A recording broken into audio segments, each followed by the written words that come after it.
Student, today I am going to teach you class 9th subject SST Geography chapter 2 part 2. Student, मैं आप लोगों को पिछले video में जो है प्लेट टेक्टोनिक की एक्टिविटी के बारे में बताया था, कैसे अलग अलग संरचनाएं बनती हैं उनके बारे में बताया था। इस वीडियो में मैं major physiographic division of India के बारे में आप लोगों को इंट्रोड्यूस कराना चाहता हूँ। तो जैसा यहाँ मैंने ये शो किया है, इसमें देखें तो जो है 6 जो है मेजर फिजियोग्राफिकल डिवीज़न है इंडिया का, जिसमें Himalayan mountain, northern plain, peninsular plateau, Indian desert, coastal plain and island. Student, मैं आप लोगों को बता देना चाहता हूँ कि जो हिमालय माउंटेन है वो देखें तो ये हिमालयन माउंटेन को शो करता है, ये हिमालयन माउंटेन है। इसके अलावा नॉर्दर्न प्लेन देखो तो ये नॉर्दर्न प्लेन है, ये नॉर्दर्न प्लेन है, ये नॉर्दर्न प्लेन का पार्ट है। और थर्ड ये पेनिनसुलर पार्ट है। पेनिनसुलर पार्ट में ये पार्ट जो है मालवा प्लेट्यू, ये छोटा नागपुर प्लेट्यू, और ये इसके नीचे का पार्ट जो है डेक्कन प्लेट्यू में आता है। इसके बाद जो है इंडियन डिजर्ट जो अपना थर्ड डिजर्ट है, राजस्थान का थर्ड डिजर्ट इंडिया का, वो थर्ड डिजर्ट ये है। कास्टल प्लेन, ये कास्टल प्लेन है, जिसमें कोकण कास्ट, मालाबार कास्ट, नागन सर्कल और कोरोमंडल कास्ट, ये 4 है। इस तरह और आइलैंड में 2 अंडमान निकोबार आइलैंड और लक्षद्वीप आइलैंड, ये जो है भारत का मेजर फिजियोग्राफिकल डिवीज़न है इंडिया का। अब उसमें major physiographical division of India में मैं आप लोगों को फर्स्ट हिमालयन माउंटेन के बारे में आप लोगों को बताना चाहता हूँ। तो हिमालयन माउंटेन के बारे में मैं स्टूडेंट आप लोगों को बताना चाहता हूँ। उसमें हिमालयन माउंटेन देखें तो ये वेस्ट में इंडस रिवर से लेके ब्रह्मपुत्र रिवर, ईस्ट में ब्रह्मपुत्र रिवर, वेस्ट में इंडस रिवर जहाँ से भारत से बाहर निकलती हैं, पाकिस्तान में इंटर करती हैं, वहाँ से लेकर के जो कि ब्रह्मपुत्र रिवर जहाँ से भारत में इंटर करती हैं, जिसको दिहंग गार्ज के नाम से भी जानते हैं, अरुणाचल प्रदेश में, वहाँ तक देखें तो ये हिमालय का जो है फैला हुआ क्षेत्र है। और यह एक आर्क के रूप में है, आर्क के रूप में है। और ये आर्क जो है ये देखें तो नॉर्थ से ले वेस्ट टू ईस्ट, ये आर्क जो है वो 2400 किलोमीटर का है, 2400 किलोमीटर का है। और 2400 इसके अलावा देखें तो ये वेस्ट में इसकी चौड़ाई ज़्यादा है और ईस्ट में इसकी चौड़ाई कम हो जाती है। तो वेस्ट में इसकी चौड़ाई 400 किलोमीटर है, जबकि ईस्ट में इसकी चौड़ाई मात्र 150 किलोमीटर ही रह जाता है। तो अलग अलग है। इसके बाद अगर हम हिमालयन माउंटेन की बात करते हैं तो हिमालयन माउंटेन को हम जो अल्टीट्यूडनल डिवीज़न है, अल्टीट्यूड के अकॉर्डिंग अगर हम डिवाइड करते हैं तो इस तरह जो है हिमालयन माउंटेन को 3 पार्ट में डिवाइड करते हैं। तो 3 पार्ट जो है हिमालयन माउंटेन का, उसमें देखें तो greater Himalaya or Himadri, second lesser Himalaya or Himachal, third outer Himalaya or Shivaliks, ये 3 डिवीज़न है। तो स्टूडेंट, मैं आप लोगों को बता देना चाहता हूँ ग्रेटर हिमालय आर हिमाद्री जैसा कि नाम से ही विदित है, जैसा कि नाम से ही विदित है, हिमाद्री का मतलब होता है हिम से ढका हुआ। तो कहने का मतलब ये सबसे हाईएस्ट पार्ट है हिमालय का, ये हिमालय का सबसे हाईएस्ट पार्ट है, जिसका हाइट एबव 600 मीटर होता है। 600 मीटर के एबव होने के कारण यहाँ जो पहाड़ियाँ हैं उस पर वर्ष भर हिमालय के हिमाद्री रीजन में वर्ष भर बर्फ से ढका हुआ होता है, पूरे वर्ष जो है वो बर्फ से ढका हुआ होता है। इसके बाद हम अगर देखते हैं तो इसमें जो हाईएस्ट या जो 6000 मीटर से एबव वाले रेंजेज हैं वो इसमें आते हैं, जैसे नंगा पर्वत है, कंचनजंगा है, एवरेस्ट है।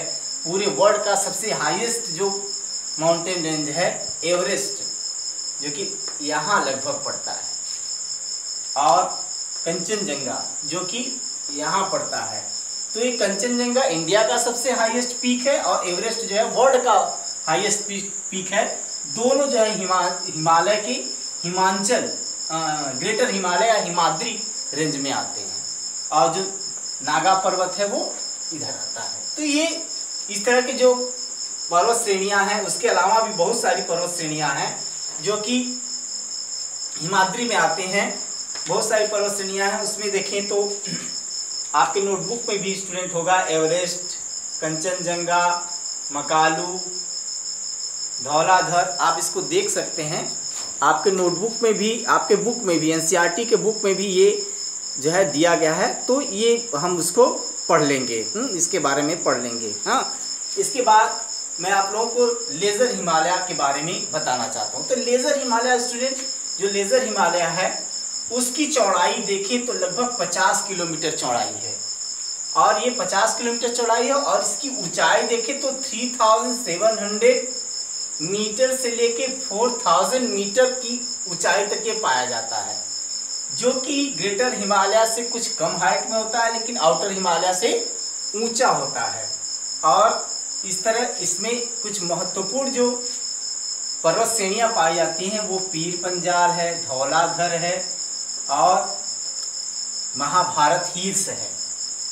महाभारत हिल्स है, इसमें आते हैं। इसके बाद देखें आउटर हिमालय, या इसको कहते हैं शिवालिक। तो आउटर हिमालय और या शिवालिक जो है उसको देखें तो उसकी चौड़ाई लगभग 10 से 50 किलोमीटर ब्रॉड होता है। 10 से 50 किलोमीटर की चौड़ाई तक पाया जाता है, और इसका हाइट 900 मीटर से 1100 मीटर के आसपास पाया जाता है। 900 मीटर से 1100 मीटर के आसपास पाया जाता है। और इस तरह जो शिवालिक रेंज है, शिवालिक रेंज में ही जो है जो अलग अलग कई छोटी घाटियां पाई जाती हैं। शिवालिक रेंज में ही जो अलग अलग छोटी छोटी घाटियां पाई जाती हैं, उन घाटियों को जो है दून कहा जाता है। उन घाटियों को दून कहा जाता है। तो दून्स, बहुत सारे दून्स में पाए जाते हैं, जैसे हम देखें तो देहरादून है, कोटली दून है, पाटली दून है। ये दून्स जो है वो जो है शिवालिक रेंजेस में पाए जाते हैं। शिवालिक रेंजों में घाटी, आप लोगों को हम बता दें, घाटी क्या होता है, दो पर्वत श्रृंखला के बीच मैदानी क्षेत्र जो होता है उसी को घाटी कहते हैं। और शिवालिक रेंज के बीच जो ये घाटियाँ पाई जाती हैं, उन्हीं घाटियों को दून कहा जाता है। जैसे उत्तराखंड की राजधानी, जैसे हम देखें, उत्तराखंड की राजधानी क्या है, देहरादून, एक दून है जो कि शिवालिक रेंज में आता है, और ये दो शिवालिक रेंज के बीच का एक प्लेन एरिया होगा जो कि उसे दून के नाम से जाना जाता है। स्टूडेंट, इसके अलावा अगर हम इंडिया के वेस्ट टू ईस्ट डिवीजन को देखें, अल्टीट्यूडनल नहीं, अभी ये माउंटेन रेंजेस जो हिमालय के डिवाइड किए गए थे वो अल्टीट्यूड के अकॉर्डिंग, लेकिन अब अगर हम वेस्ट टू ईस्ट जो है डिवीजन देखें तो वेस्ट टू ईस्ट इसको भी 4 पार्ट में डिवाइड किया जाता है। पंजाब हिमालय, कुमायूं हिमालय, नेपाल हिमालय और असम हिमालय। तो जो पंजाब हिमालय है वो जो है इंडस रिवर से लेकर के सतलज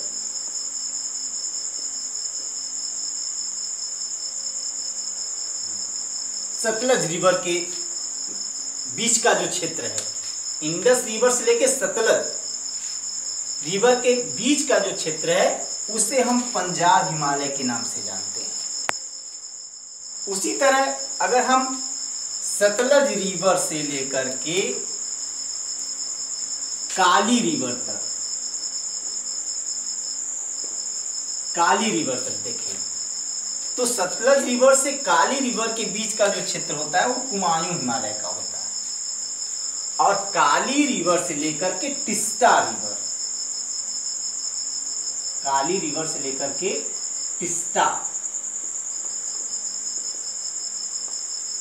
टिस्टा रिवर तक देखें तो ये हिमालय का जो क्षेत्र होता है उसे नेपाल हिमालय के नाम से हम जानते हैं। और टिस्टा रिवर से लेकर के ब्रह्मपुत्र, जिसको दिहंगार्ज कहते हैं, दिहंगार्ज,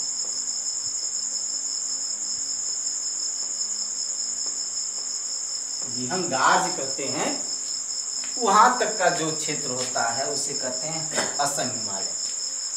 स्टूडेंट मैं आप लोगों को बता देना चाहता हूँ कि नॉर्थ ईस्टर्न क्षेत्र जो है भारत का, उत्तरी पूर्वी क्षेत्र जो है, वहाँ ये श्रेणियां जो है वेस्ट टू ईस्ट जो थी वो वहाँ जाकर के जो है नॉर्थ टू साउथ मुड़ जाती हैं, और जो नॉर्थ टू साउथ ये पहाड़ियाँ मुड़ जाती हैं, इन्हीं को पूर्वांचल कहा जाता है, पूर्वांचल रेंज कहा जाता है, पूर्वांचल रेंज के नाम से जाना जाता है। इसमें मुख्य देखें तो नागा पर्वत है,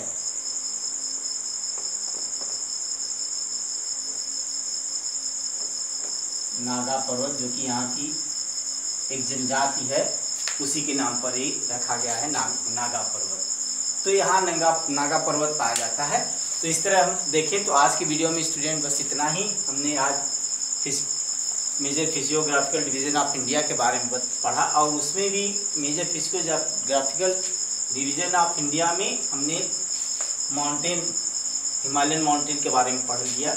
आगे ये जो 5 डिवीज़न है इसके बारे में आपको अगले वीडियो में हम लोग बात करेंगे। इसमें आज के लिए इतना ही। स्टूडेंट आप लोग नोट प्रिपेयर करते रहिए। आप लोग कमेंट बॉक्स में पूछते हैं कि सर ये नोटबुक में लिख लेना है कि नहीं लिख लेना है। तो जो भी मैटर जो है हम टीचर्स आपको प्रोवाइड करते हैं, वो मैटर आप लोग अपने नोटबुक में नोट करते चलें, वहीं आप लोग के लिए बेटर है। क्योंकि हम लोगों के पास जो है आप लोग इस क्लास में आ नहीं रहे हैं कि क्लास में जो है चीज़ें हम लोग आपको बताएं। तो ये चीज़ें जो भी मिलती हैं उसको करते जाइए, अपने से भी एफर्ट करके कुछ तैयार करके रखिए, आपके फ्यूचर के लिए, आपके एग्ज़ाम के लिए बेटर होगा। आज के वीडियो में इतना ही। आगे फिर जो है अगला पार्ट लेके आएंगे। That's all.